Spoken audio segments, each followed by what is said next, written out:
Praise be Jesus and Mary.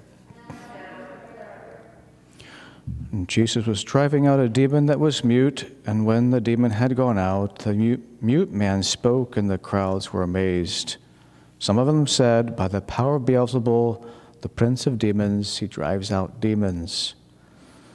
Today's gospel from Luke chapter 11 shows us that the human heart can be so hardened in sin that it refuses to accept the grace of God and be converted even before the face of powerful, evidence, of God's working, Christ's miracles, for example. Certain people from the crowds in today's gospel, probably some of the scribes and Pharisees, were first-hand witnesses of Jesus' exorcism of a possessed man who was also mute, who was freed from those demons and regained his speech. So instead of recognizing the power of God in Jesus, in the presence of God, they attributed such power to Beelzebul, the prince of demons.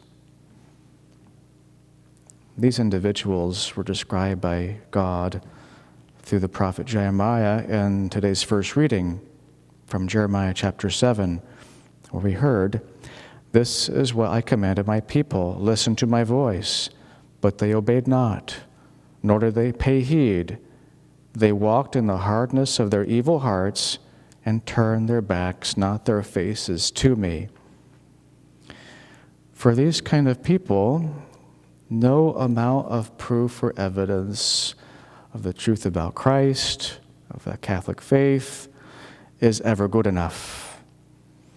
You can get the greatest Catholic apologist in the world, a whole team of them with all their wonderful arguments in favor of our Catholic faith, and they will be, you could say,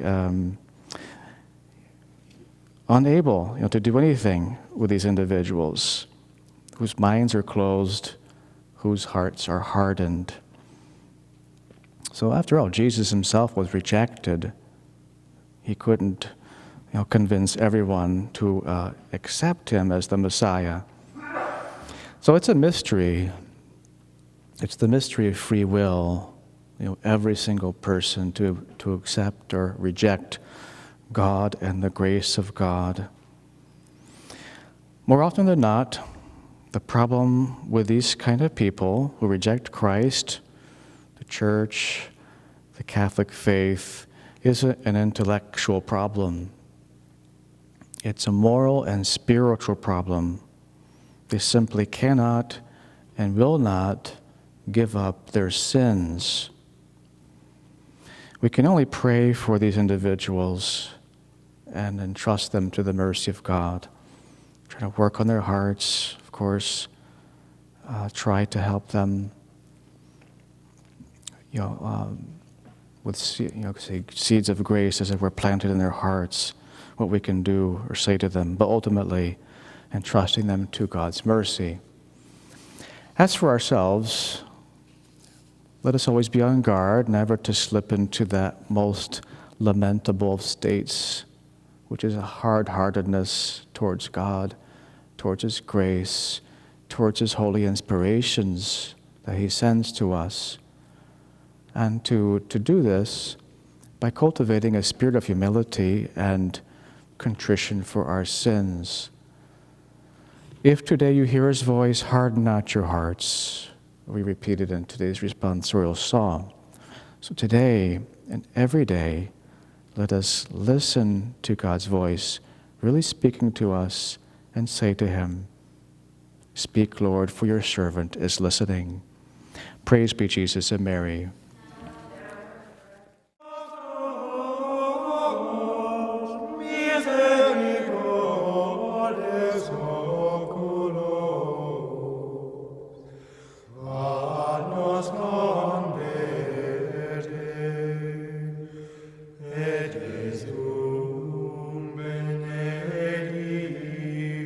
Fructum ventris tuum.